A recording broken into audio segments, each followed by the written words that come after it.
chers étudiants, qu'il me soit permis tout d'abord de vous exprimer, en ma qualité de titulaire de notre cher UNESCO, nos très vifs et nos sincères remerciements pour votre participation nombreuse, en présentiel et en virtuel, à cette conférence organisée dans le cadre des manifestations commémoratives du 32e anniversaire de la libération de Nelson Mandela. Cela a été rappelé. Il vous souviendra, mesdames et messieurs, que Nelson Mandela a été incarcéré pendant 27 longues années pour son engagement politique en faveur d'une société juste, égalitaire et respectueuse de la liberté de tous, indépendamment de toute considération ethnique, raciale, religieuse ou sociale. L'institution que nous avons ainsi honneur de diriger, à savoir la chaire UNESCO Mémoire, Culture et Interculturalité, est singulièrement honorée de se joindre à l'ensemble de la communauté internationale pour célébrer cet événement historique.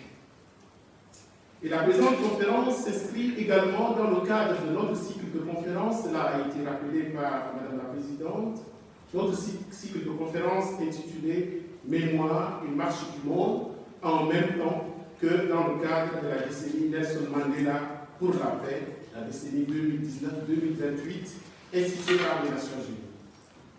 En rendant hommage à Nelson Mandela, en cette journée commémorative, nous avons une pensée particulière pour l'ensemble des combattants de la liberté, pour toutes celles et tous ceux qui se sont battus au prix de leur vie contre l'un des pires systèmes d'oppression du XXe siècle, à savoir le système d'apartheid qui a prévalu en Afrique du Sud de 1948 à 1994 et dans une bonne partie de l'Afrique australe. Qu'il nous soit permis de rappeler que l'apartheid, qui est un variant tropical du nazisme, a été déclaré crime contre l'humanité par voie de résolution de l'Assemblée générale des Nations Unies. Il s'agit de la fameuse résolution 3068 du 30 novembre 1973, qui en donne des indications, notamment dans son article 1er, au terme duquel je cite: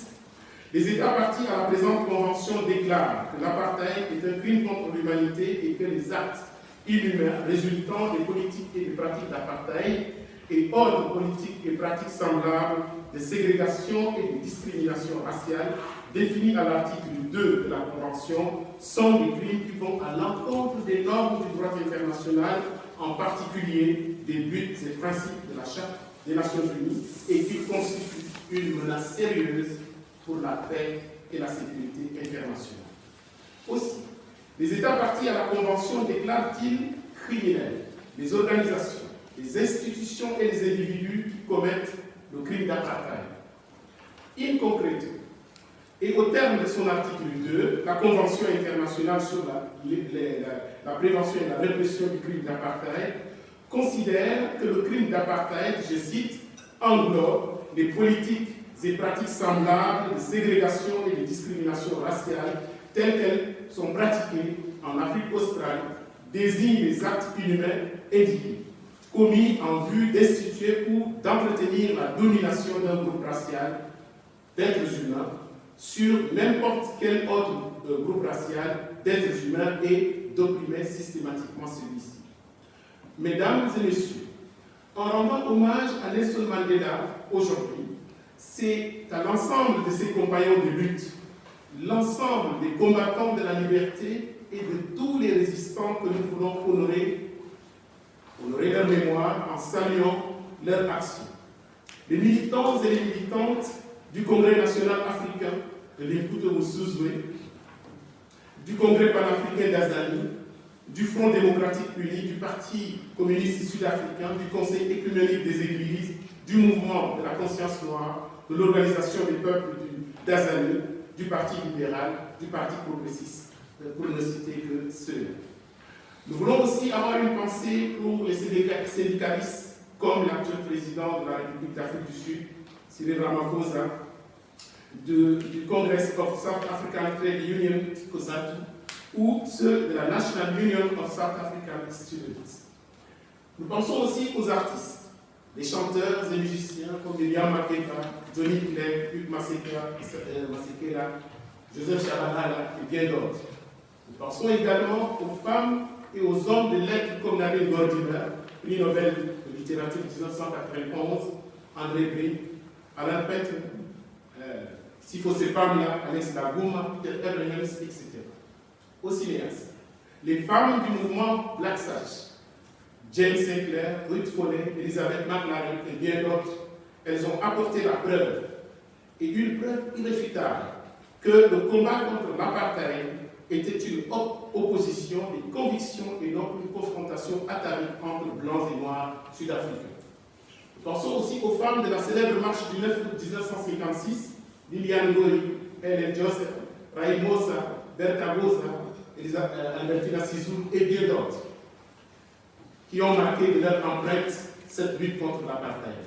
Les jeunes gens qui, comme Hector Peterson ou encore Salmo Malungu,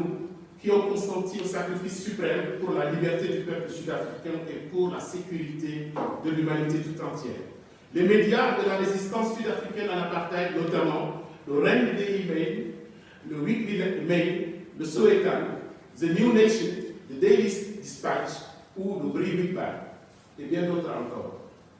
En rendant hommage à Nelson Mandela aujourd'hui, c'est aussi une certaine vision de l'humanité que nous célébrons. Une vision parfaitement résumée dans la fameuse déclaration de Nelson Mandela lui-même lors du procès de Livonia le 20 avril 1964. Je cite, « Le clivage politique fondé sur la couleur de la peau est totalement artificiel et quand il disparaîtra dans un même mouvement, la domination d'un groupe de couleurs sur un autre groupe sera éliminée. J'ai lutté contre la domination blanche et j'ai lutté contre la domination noire. J'ai chéri l'idéal d'une société libre et démocratique dont tous les membres pourraient vivre ensemble en harmonie et avec les mêmes chances. C'est un idéal pour lequel j'espère vivre et que j'espère réaliser. » Fin de citation. En rendant hommage à Nelson Mandela, c'est également le courage, la détermination, l'esprit de sacrifice, la force de conviction, la fidélité aux valeurs universelles de paix, de liberté, de justice et de dignité que nous voulons célébrer aujourd'hui. En rendant hommage à Nelson Mandela, c'est bien évidemment un exercice de transmission. Et nous voulons saluer la présence nombreuse de nos étudiants, les étudiants de la chaire UNESCO, mais aussi les étudiants de l'Institut des droits de l'homme de Lyon, destinés bien sûr à être des fonctionnaires de l'humanité comme nous avons l'habitude de dire. Il s'agit donc d'un exercice de transmission. Transmission des valeurs et des principes auxquels Nelson Mandela a consacré 67 années de sa vie. Les valeurs et les principes qui ont gouverné toute sa vie, toute la vie de Nelson Mandela et qui ont fait de lui l'homme que le monde entier a admiré et continue d'admirer d'ailleurs comme étant un repère pour toute l'humanité.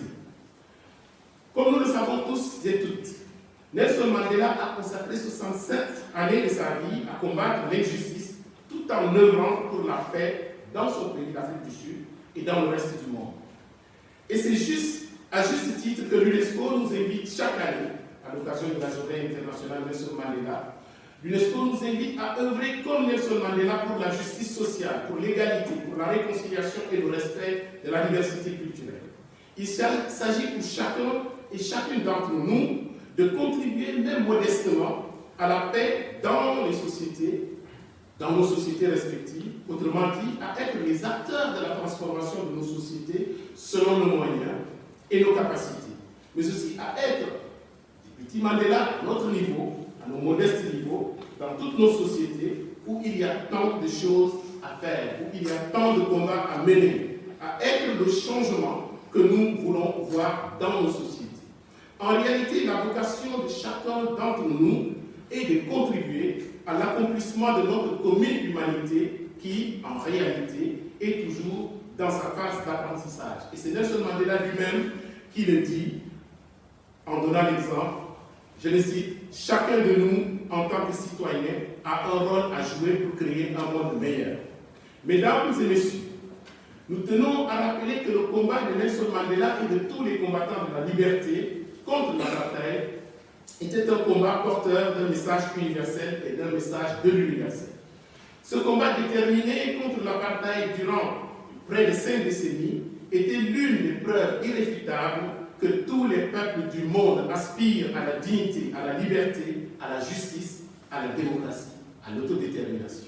Ce combat était également en parfaite résonance avec la charte de l'Organisation des Nations Unies qui prône justement le respect universel de la dignité et de la valeur de la personne humaine ainsi que le droit de tous les peuples à disposer d'eux-mêmes. Faut-il rappeler que l'apartheid, cela a été d'ailleurs dit tout à l'heure, a été institué en 1948, c'est-à-dire l'année même où les peuples des Nations Unies ont jugé de la nécessité de doter l'humanité de deux instruments juridiques majeurs en matière de protection de la dignité humaine, à savoir la Convention sur la prévention et la répression du crime de génocide du 9 décembre 1948 et la Déclaration universelle des droits de l'homme du 10 décembre 1948.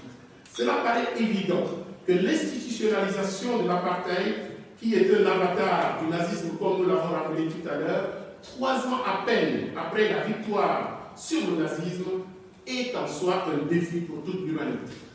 Mesdames et messieurs, comme nous le savons toutes et tous, et pour emprunter les mots justes de Lucie Aubrac, le verbe résister doit toujours se conjuguer au présent. La vocation de cette conférence commémorative de la libération de Nelson Mandela est aussi d'appeler notre attention sur le fait que l'apartheid n'est pas définitivement vaincu et que l'on peut légitimement craindre son redéploiement en Afrique du Sud même ou ailleurs dans le monde. En effet, ce n'est pas sans raison que le statut de Rome de 1998, qui institue la Cour pénale internationale, prévoit la sanction du crime d'apartheid qui fait partie des crimes relevant de sa compétence matérielle, la compétence matérielle de cette juridiction, et comme sous-catégorie des crimes contre l'humanité, qui sont eux-mêmes considérés comme des crimes heurtant la conscience de toute l'humanité. Au terme de l'article 7 de ce statut de Rome,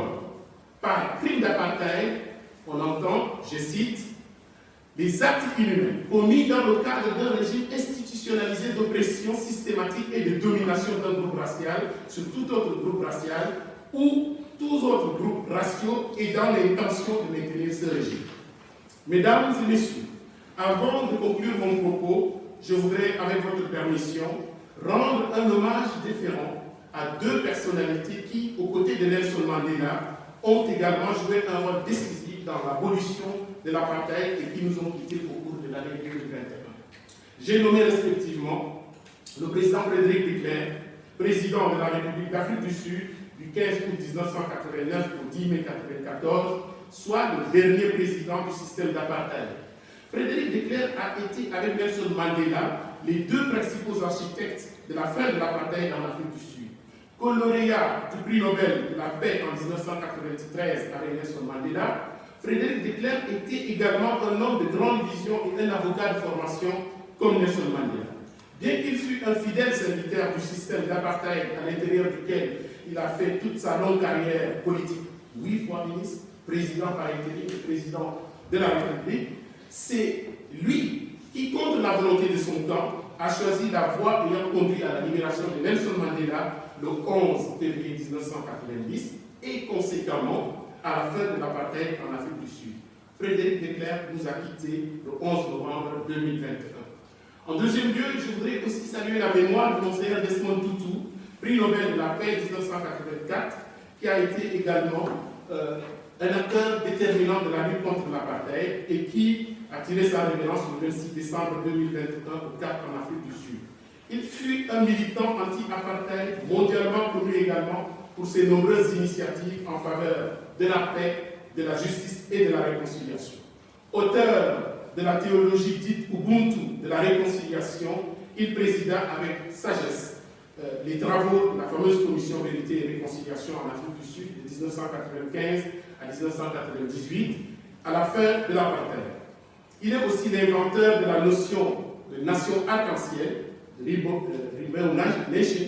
en anglais donc, une notion inventée pour désigner son rêve de voir se construire une société sud-africaine démocratique et multiraciale. Mesdames et messieurs, distingués invités, chers étudiants, pour conclure mon propos, permettez-moi de vous remercier de votre bienveillante attention et de vous souhaiter une conférence qui soit fructueuse ainsi que de riches échanges. Merci.